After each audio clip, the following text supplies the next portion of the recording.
Good morning, one and all. I am Lavanya Butcher, DL in Microbiology, TTWRDC, MEN Karimnagar. Today, I'm going to explain about polymerase chain reaction. Polymerase chain reaction, PCR. In these days, due to this pandemic situation by corona, many of us are well versed with the term PCR.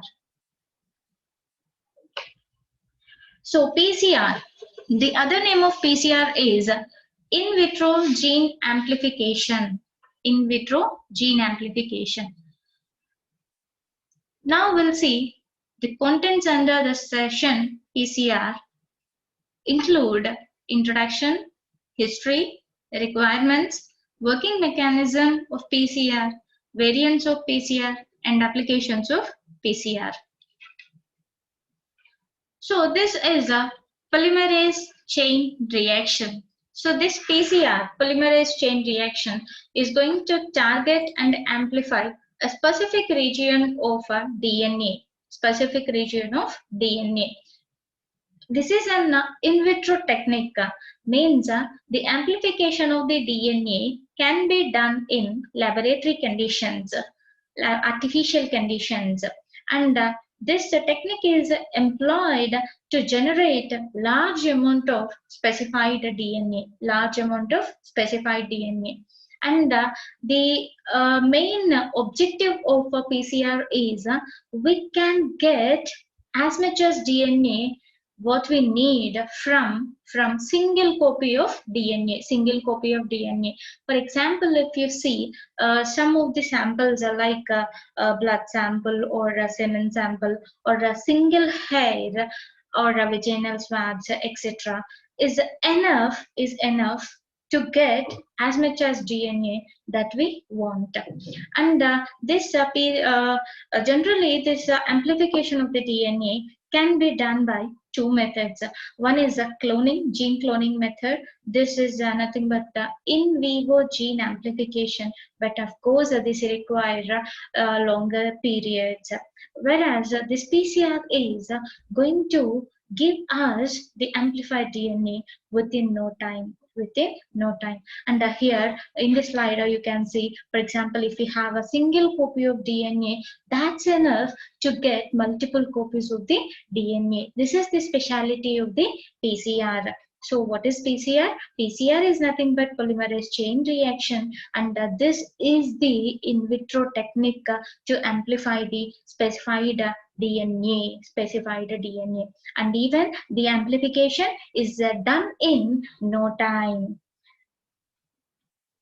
Next, and if you look at this picture, he's the person responsible for invention of the PCR. And who is this person? Kary Mullis. So he's the person behind this invention PCR, Dr. Kary Mullis. Actually, he is the person who used to work in a biotech company named Cetus Corporation. At that time, in 1983, the Cetus Corporation is working on the synthesis of beta globin gene, which is an important gene in sickle cell anemia. And at the time, this Kary Mullis, who just used the clino fragment for the amplification of the DNA. He didn't use the thermostable DNA polymerases. And in 1985, the first publication of PCR by Cetus Corporation was published in the Science Journal. What is the journal? Science Journal. And in 1986, purified Taq DNA polymerase was first time used in PCR. And this Taq DNA polymerase was first time used by Lawyer et al. Group of scientists headed by Lawyer et al. First time used this Taq DNA polymerase. In 1988, Perkin-Elmer introduces this automated thermal cycler, or we can say thermocycler. And in 1989, this Science journal, the journal Science, declared that DNA polymerase as molecule of the year. Molecule of the year. So this is the history of PCR. And in 1990, this what we call the fluorescent dyes are also attached to the probes, and this kind of PCR is called real-time or kinetic PCR. In 1991, they developed RT-PCR, and this RT-PCR we are very well known now these days, RT-PCR, reverse transcription PCR, which uses the enzyme reverse transcriptase enzyme, particularly RTTH. And in 1993, this Dr. Karimull is awarded Nobel Prize for his remarkable invention, PCR. So this is a small history of the PCR. And now we'll see the requirements of a PCR. What are required to carry out this PCR? And if you see this slide, you can see an append of tube consisting of the requirements.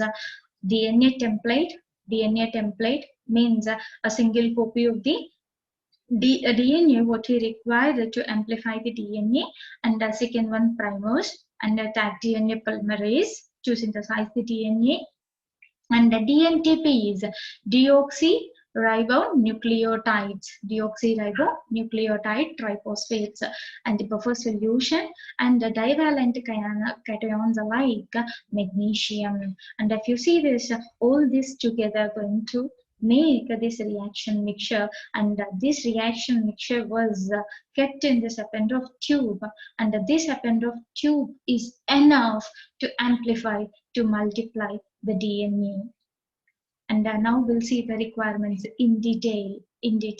So the first requirement is target DNA. So this target DNA is nothing but the DNA that we want to amplify, the DNA that we want to multiply, and it is the DNA we want to require in multiple copies. So this target DNA, to carry out PCR amplification, this target DNA is required at least in single copy. And here PCR amplification of the target DNA is possible only if the flanking sequences of the target DNA are known to us. Otherwise, it is not possible to carry out the PCR. Why? Because these flanking sequences are important to design the primers. Without primers, we cannot carry out PCR. So then what are these flanking sequences? So these flanking sequences are nothing but these are the end sequences of the target DNA. So this is one of the minimum requisite for this PCR. The first requirement, what is that? Target DNA. And the next requirement is thermostable DNA polymerases. So here this thermostable DNA polymerases are nothing but these are the DNA polymerases that can active even at higher temperatures. Mostly the enzymes, they used to lose their catalytic activity other than optimum temperature, that is 37 degrees centigrade maximum. So what happens if the temperature increases? The enzymes, they are going to lose their enzymatic activity. But here, these are the special enzymes. In what way they are special? So these are the special enzymes. They can able to have their own catalytic activity even at higher temperatures. Even at higher temperatures. Actually, these thermostable enzymes are isolated from thermophiles. Thermophiles. What are these thermophiles? So thermophiles are the microorganisms. These are the microorganisms. They used to survive in higher temperatures like hot springs. Hot springs. They used to have high temperatures where generally the living organisms don't survive. Even at those conditions, there are certain microorganisms called thermophiles and hyperthermophiles. They used to survive in those extreme environments, extreme hot environments. So from those environments, scientists have isolated these DNA polymerases, and now we'll see the examples of these thermostable enzymes.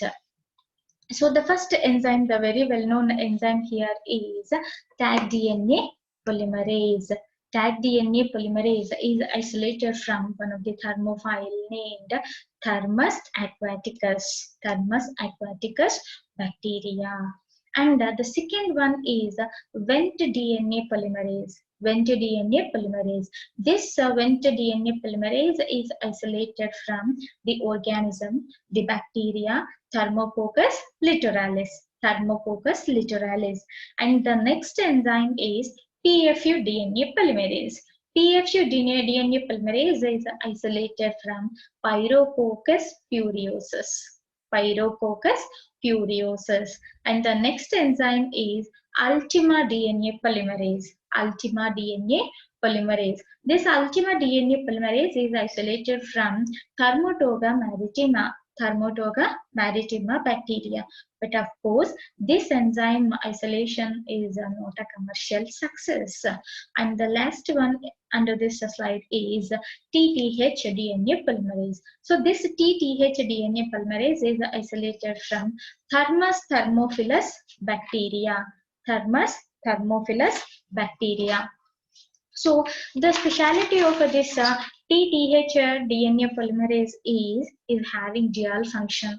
This can be treated as a reverse transcriptase enzyme, used for reverse transcription, as well as DNA polymerization, DNA synthesis. So this is the dual role of TTH DNA polymerase enzyme. So these are the thermostable enzymes. So these thermostable enzymes are active even at higher temperatures. So this is about the thermostable DNA enzymes which were used in particularly PCR. And from where these enzymes were isolated? These enzymes were isolated from the thermophiles, thermophilic bacteria. The next slide. So the next requirement for PCR is primers. So here primer is a short nucleotide sequence of the DNA. Primer is a short nucleotide sequence of the DNA. So generally these are chemically synthesized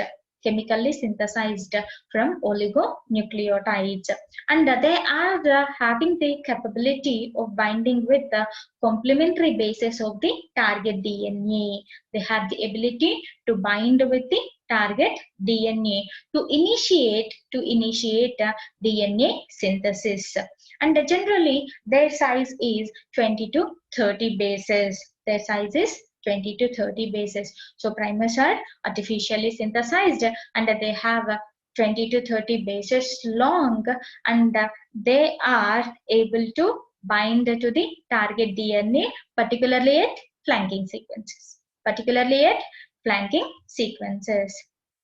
So here the key point of this regarding primers is designing of primers is more and more important. Designing of primers is the key point. Designing of primers is the key point. If the primers are not complementary to the flanking sequences, then we don't expect the amplification of the DNA. Because of that only, this primers synthesis is being the key point. And the designing of the primers is the key point. Why? Because these primers, they used to be complementary to the flanking sequences of the target DNA. If they are not complementary, they will not bind. If they will not bind, there won't be any DNA synthesis. That means there is no amplification of the DNA. Okay, so this is one of the important key point regarding the primers. Next. So if you look at this slide, just to imagine that this green line is one DNA strand, and this black line is it's a complementary strand.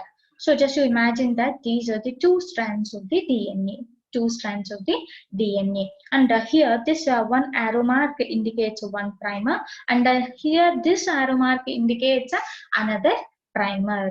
And the attachment of the primers, annealing of the primers is going to take place at this 3' end of the DNA strand, here and here, and automatically this primers end will become as the 5' end.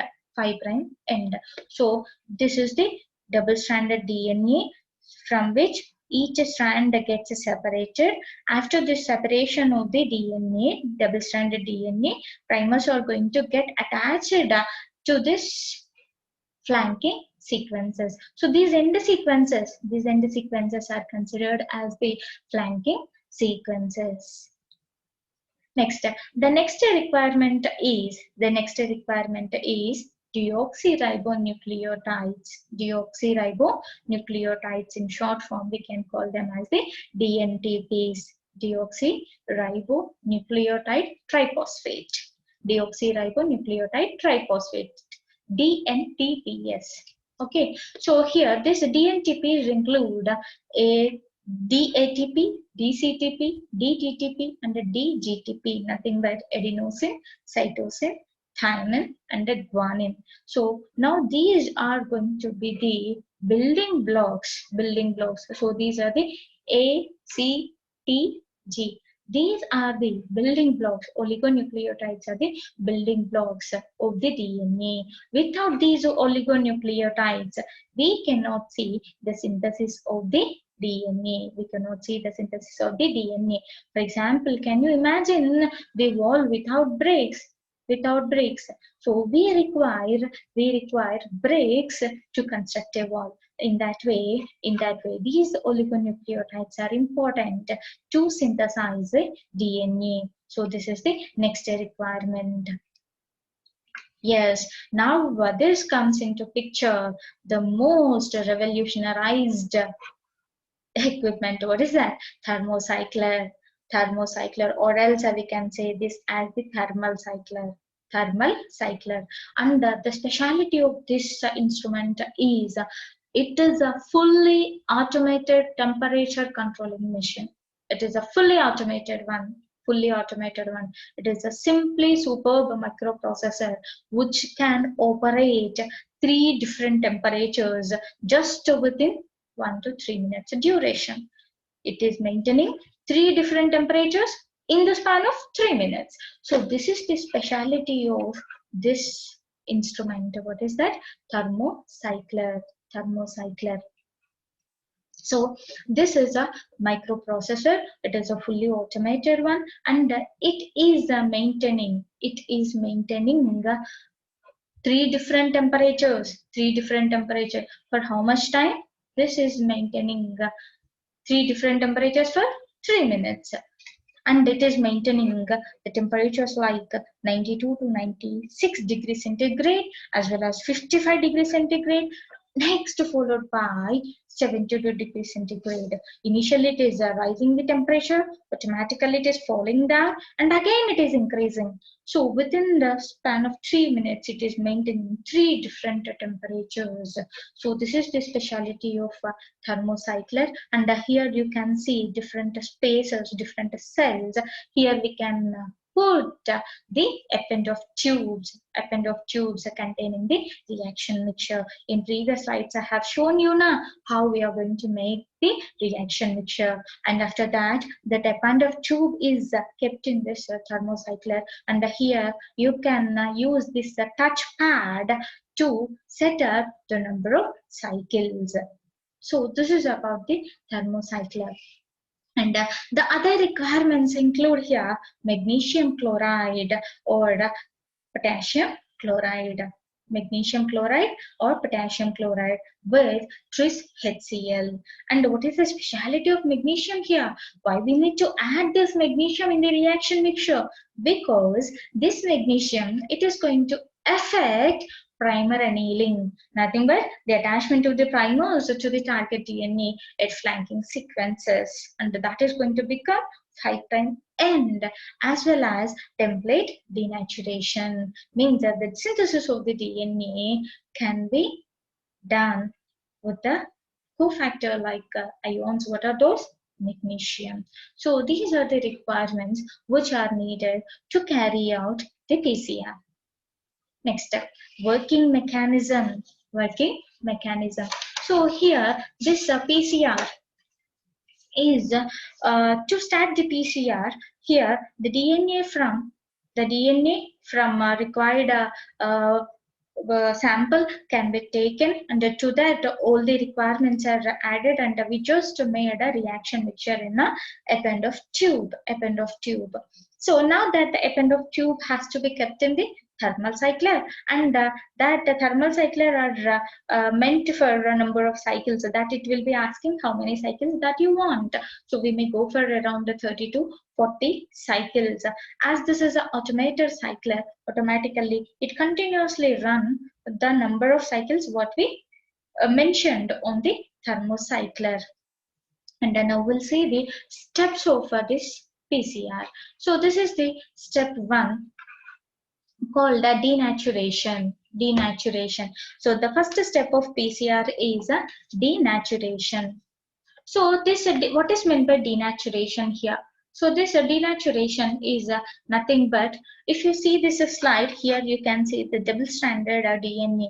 So DNA used to be in double helical structure, means 2 strands of DNA, they used to form a helix like this. This is one strand, and this is being the other strand. In this picture also you can see this double-stranded DNA.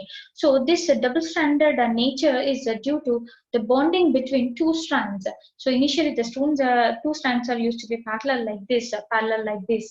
So after the formation of the hydrogen bonds between nitrogenous bases of these 2 strands, automatically they used to form this type of helical structure.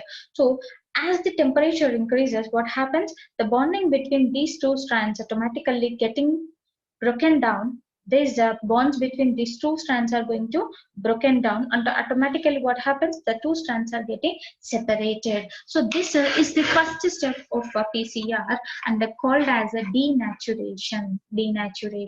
So this is taking place at 92 to 94 degrees centigrade, and this is taking place just within 1 minute of time. So this is being the first step. So what is the first step of PCR here? Denaturation. And what is meant by denaturation? Denaturation is nothing but separation of the double-stranded DNA to single-stranded DNA form. And how this is taking place? With the breakage of the hydrogen bonds. And now we'll see the second step. And what is that second step here? Annealing of the primers. So which may takes place at 54 to 55 degrees centigrade. And in this slide you can see this is the red one primer getting attached to the target DNA, and this is the another primer getting attached to the another strand of the target DNA, and automatically this is becoming the 5' end, and this is also becoming the 5' end. And now this DNA synthesis takes place from 5' to 3' direction. So what is this? The second step, annealing of the primers. So annealing of the primers is the second step in PCR. Next, so now this thermocycler, it is going to increase its temperature up to what? 72 degrees centigrade. In step 1, the temperature is 92 to 94 degrees centigrade, and in second step it is 54 to 55 degrees centigrade. And automatically it is increasing now to 72 degrees centigrade. At this time the thermostable DNA polymerase enters, and now that is going to extend the primers. Here you can see the extension of the primers is taking place, and this was done by the thermostable enzymes. So after this you can see extension of the primers. After this you can see the full-fledged DNA strands. So this is one DNA molecule and this is another DNA molecule. Initially, how many DNA molecules we have? Single copy. Now, how many DNA molecules we have? Two copies. With this, cycle 1 is completed. So, what are the steps under cycle 1? 3 steps. How many steps are there? 3 steps. And what are those? Denaturation, annealing of primers, and extension of primers, or DNA synthesis. So, with these 3 steps, PCR first cycle was completed. In next slide, I'll show you the overall mechanism of PCR. So if you see this slide, just to imagine that this is the target sequence. This is the single copy of DNA. This is the target DNA. So in first cycle, what is happening here? The separation of the two DNA strands. Then you can see this yellow color one, attachment of the primers. Then involvement of the thermostable DNA polymerase, and it is synthesizing new DNA strand. So this, up to this, first cycle was completed. So at the end of the first cycle, how many DNAs we have? 2 DNA segments. Initially it is 1. So and that 2 DNA strands now enters into the cycle 2. So again the same process continues. At the first step, denaturation, and second step, annealing of primers, and the third step, extension of primers or DNA synthesis. So at this junction, you can see how many DNA molecules here? 4 DNA molecules. 4 DNA molecules. So this is at the end of the second cycle. And let me tell you one more thing. This amplification of the PCR is going to follow a formula 2 to the power of n, where n is equal to number of cycles. So if you see here, how many cycles it is completed? It is completed just 2 cycles. So 2 to the power of 2, n is equal to 2. So 2 into 2, how many? 4. Here also, how many DNA molecules are there? 4 DNA molecules. And then now the same 4 DNA molecules enter the next cycle, and automatically you can see here 8 number of DNA segments. After the completion of third cycle. 2 to the power of n, where n is equal to 3. 2 to the power of 3. 2 into 2 into 2. 2 to the 4, 4 to the 8. So after completion of the 3 cycles, how many DNA molecules it have? 8 DNA molecules. This is how the amplification of the DNA is done in PCR. So this is the speciality of this PCR. It is following 2 to the power of n, and within no time it is amplifying the required amount of DNA. And if we have given single copy of DNA, we may get milligrams of DNA. From nanograms of DNA, we may get milligrams of DNA within no time, within just a few hours. So it is impossible to get micrograms of DNA by in vivo gene amplification within this short duration. So this is the most attracting feature of PCR. The next one is types of PCR, variants of PCR. So here there are different types of PCR, but just due to lack of time, I have just listed very few. So in that, the first one is a multiplex PCR. So the speciality of this multiplex PCR is it is a special type of PCR used for detection of multiple pathogens by using multiple primers. This is the speciality of multiplex PCR. Multiplex PCR means it is going to give a chance to analyze simultaneously multiple targets in the given single sample. So this is the multiplex PCR. And the next one is nested PCR. So this nested PCR is to increase the specificity of DNA amplification. To increase the specificity, we used to follow this nested PCR. The next slide is RT-PCR, RT-PCR, RT-PCR. So because of this pandemic situation, wherever we can knowingly, we can hear the term RT-PCR, RT-PCR. Everyone used to say now because of this effect of corona, everyone used to say RT-PCR, and it is became one of the well-versed word, RT-PCR. And what is this RT-PCR?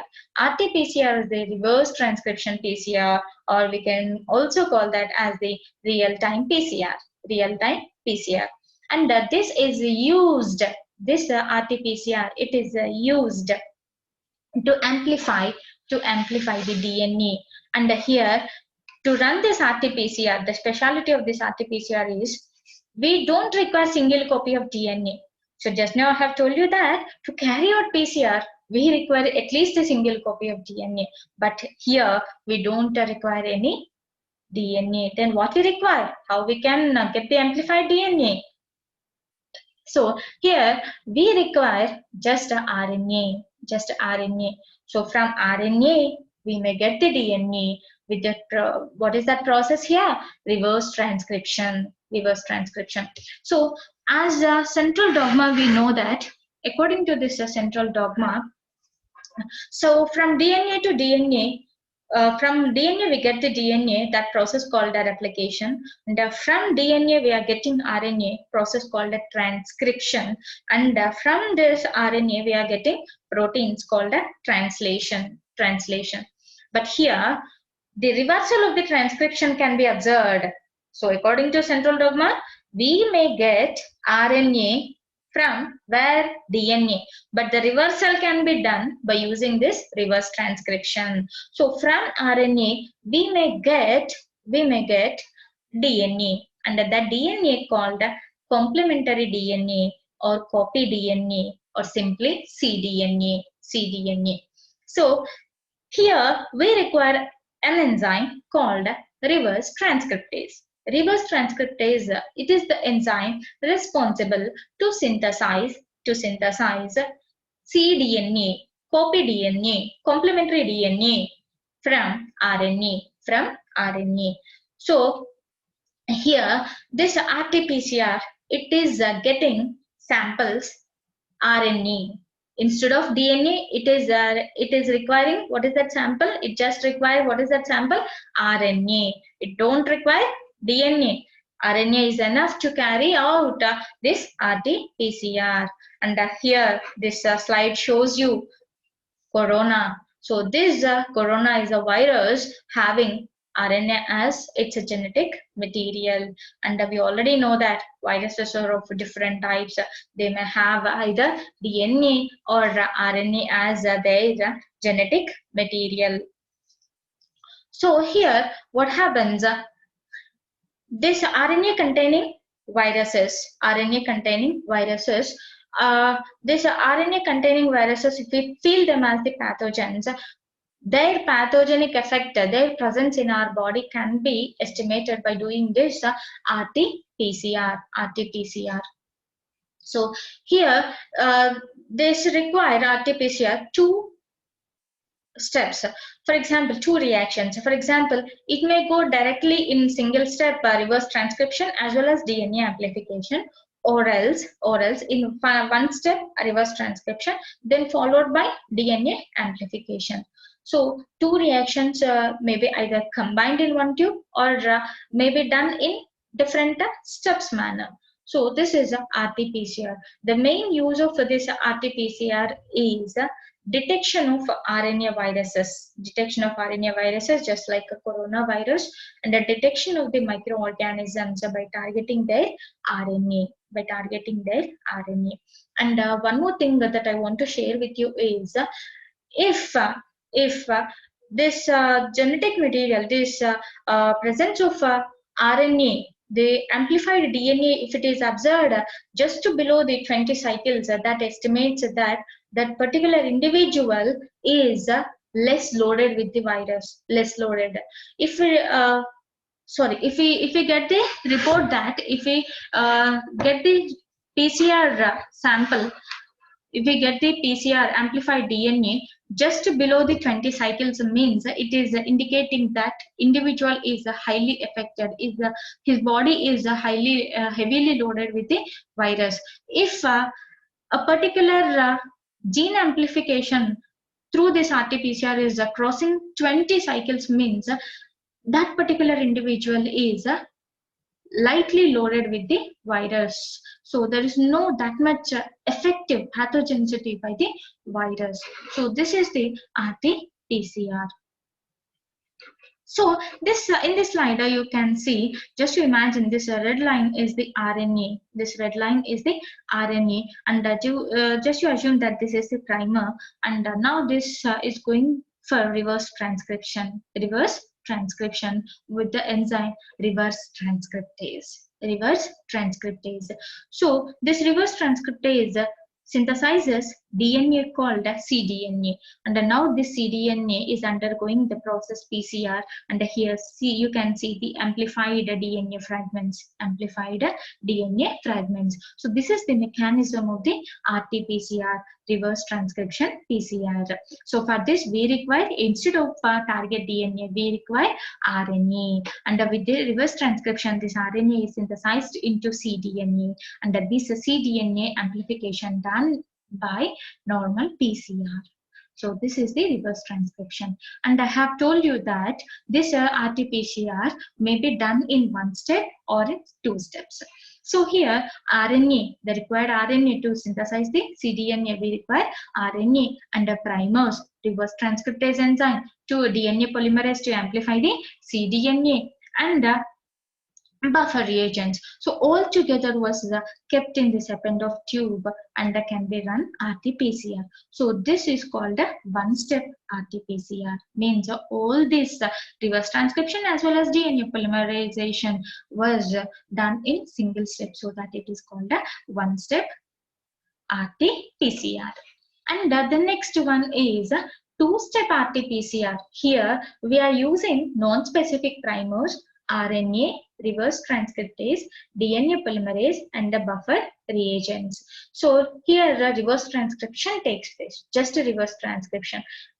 So here we get a cDNA, and now we are using specific primers and carrying out the PCR, and finally we get the amplified DNA. So as this is taking place in two steps, it is called the two-step RT-PCR. So this is about the RT-PCR. Next, so here quantitative real-time PCR. This is also another type of another variant of PCR, another variant. So here this particularly quantitative real-time PCR. Quantitative, the word itself, it is indicating that quantification of the amplified DNA can be done. It means the amplified DNA can be measured, whose quantity can be known by using this quantitative real-time PCR, where we are using fluorescent dyes. Fluorescent dyes. Okay, so this is about the types of the PCR, variants of the PCR.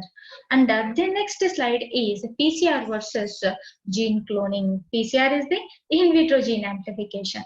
Gene cloning is the in vivo gene amplification. In vivo means the cloning, the amplification of the DNA is taking place in living conditions, living organisms. But this PCR gene amplification is taking place in glassware or plasticware, in artificial conditions. In a machine, the amplification of the DNA is done in PCR, so that it is called in vitro gene amplification. And if you see this PCR, it is being a more efficient one when compared to the gene cloning. And this PCR does not require costly enzymes when compared to gene cloning. Whereas if you see this gene cloning, where it requires different enzymes like restriction enzymes, DNA ligases, adapters, and poly-A tails, etc., etc. So, but here we require only thermostable DNA polymerases, and PCR need far less work than gene cloning. far less work. And this PCR has more applications than gene cloning, as because this is one of the versatile and highly accurate, and this is giving results in very short duration. So PCR takes just 2 to 4 hours to carry out nearly 20 to 40 cycles of DNA amplification, and this PCR is fully automated, and it is showing high fidelity. Because of this only, this PCR is well employed, and this can be considered as one of the remarkable milestone in molecular biology techniques, as well as in rDNA technology, recombinant DNA technology. So this is about the PCR. And now we look into the applications of PCR.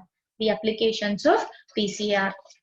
And the applications of PCR, this PCR is widely used in different ways, like molecular identification. So here, molecular identification means identification at molecule level, identification of the organisms at molecular level. And basically, in this regard, in this particular point, we are just stressing on DNA molecule. And here you can see the first application under this molecular identification is the DNA fingerprinting. DNA fingerprinting is more successfully used forensic science. This is widely used in forensic science field. So in what way? So to trace out, to search criminals, rapists, or to solve disputed parentages, and in uniting the lost children to their parents, etc. So these are the ways where we can use this PCR in DNA fingerprinting. So DNA fingerprinting, it is widely used in forensic science. In forensic science, how they were used to identify the criminals, or rapists, or to solve the parentage disputes, or to reunite the lost children. And this DNA fingerprinting, it is also used to identify the immigrants. You identify the immigrants who just crossed our Indian border without any visa and permission. And the next application is the classification of organisms. So the organisms can be classified based on their DNA sequences. So the classification of the organisms. And the next one is genotyping. So this genotyping is nothing but it is a process of determining the genetic makeup of organisms, genetic makeup, to understand the genetic makeup of any living organisms, called genotyping. And the prenatal diagnosis. So just at the time of carrying only, mother can be analyzed for prenatal diagnosis of their babies. So this prenatal diagnosis is useful it is particularly useful in identifying several genetic diseases while the fetus within the mother womb itself. So if there is any genetic cases, any genetic diseases are found which cannot be curable, then the doctors may suggest the parents to go for abortion. And the next application is mutation screening. So PCR can be used to screen out the mutations. The mutations are, we already know that they are the inheritable sudden changes. So this may lead to any kind of inconvenience, and can be identified by using this PCR. And the next one is a drug discovery. So this PCR also led to the discovery of several new drugs which may show exact target action. And the last one is detection of pathogens. There are several pathogens which grow very slowly and they don't show any symptoms. The particular candidate may be asymptomatic. Therefore, they found in cells or tissues in less number.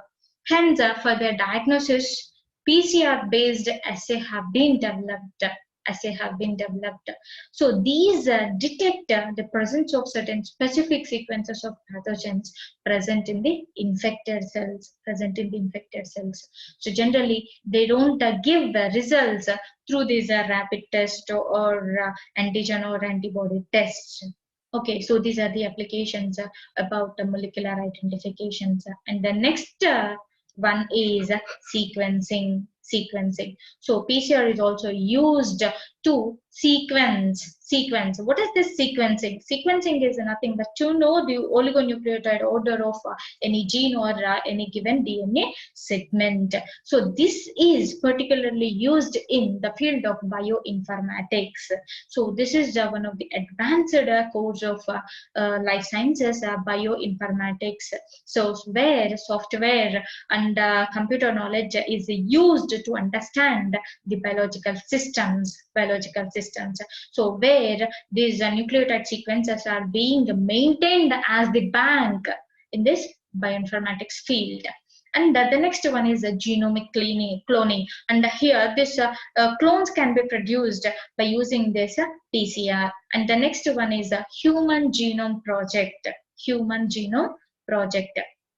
So here this Human Genome Project, especially this Human Genome Project was started by the US government under this head of what we call this James Watson. Further, this was carried out by Francis Collins, and it is the hard work of around 10 years, which was started in 1990, and they thought that they will complete in 2000, but year 2000 they have completed just 90 to 99 percentage, and the leftover was completed in 2003. And this Human Genome Project, it meant for to understand all the genes of human beings. So they want to know all the genes of a human beings. So for that sake only, they have started this Human Genome Project. And finally, this Human Genome Project report, as the human beings are having 46 number of chromosomes, 23 pairs of chromosomes, all those chromosomes data according to genes wise were maintaining in a Library of London as books. And the same data is available on the web also.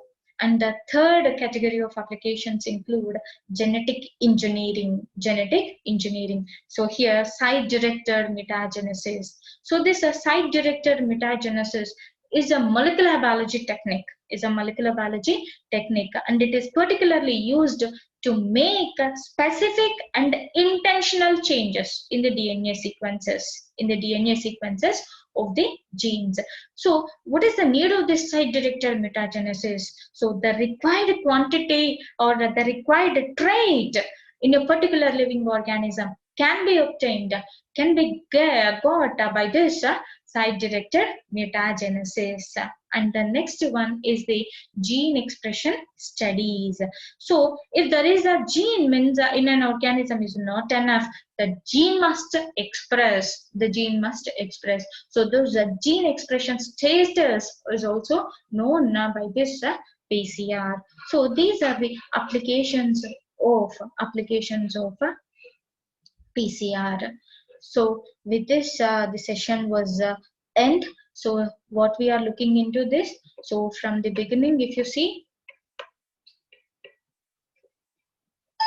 so what is PCR? So PCR is the polymerase chain reaction. History of PCR. So where the PCR was invented by an eminent person, Kary Mullis, who also awarded a Nobel Prize, Kary Mullis, and thermostable DNA polymerase is discovered by Loyer et al. From the thermophiles, extremophiles, and this is how the reaction mixture was formed, and the requirements include a target DNA, thermostable enzymes, primers, and DNTPs, deoxyribonucleotide triphosphates, and all this reaction mixture in Eppendorf tubes are going to be kept in this thermocycler for automated amplification of the DNA. And the working mechanism, each and every cycle constitutes 3 steps. The first step is denaturation at 94 to 96 degrees centigrade, and the second step is the annealing of the primers at 54 degrees or 55 degrees centigrade, and the extension of the primers or synthesis of the DNA takes place at 72 degrees centigrade.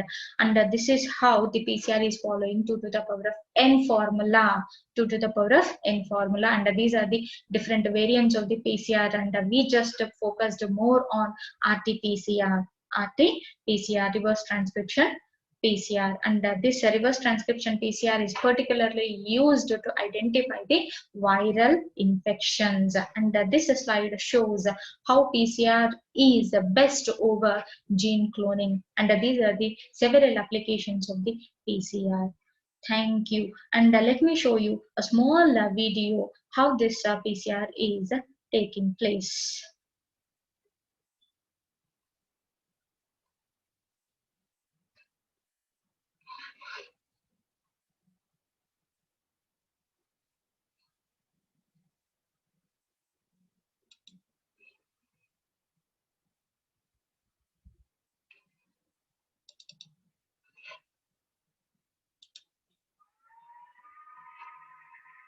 And here you can see this is the double-stranded DNA, double-stranded DNA.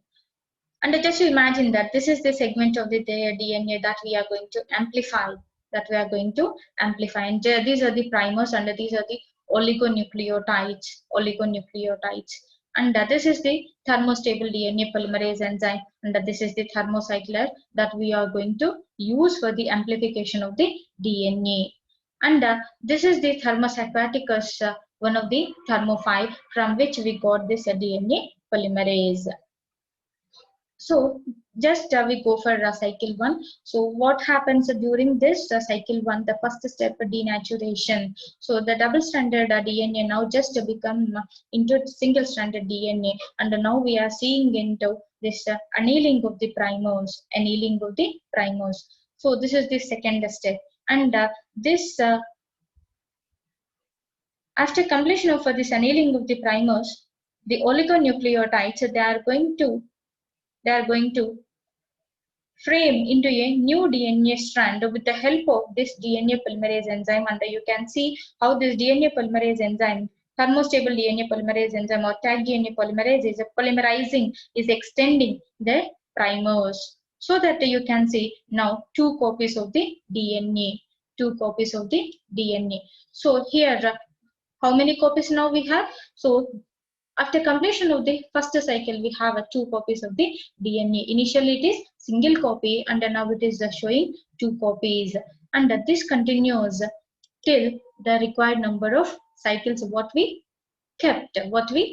asked the thermocycler to do. And this process continues like this. So annealing of the primers, denaturation followed by annealing of the primers, and then next extension of the primers, nothing but synthesis of new DNA strands. So this completes. After this, now you can see how many DNA strands now? 4 copies of the DNA. Initially it is 1 copy. Now it is 4 strands. How many cycles completed? 2 cycles completed. So this is how the PCR can be done to amplify the required amount of DNA, to get the required amount of DNA. So this is about PCR. Thank you for watching. Thank you, one and all.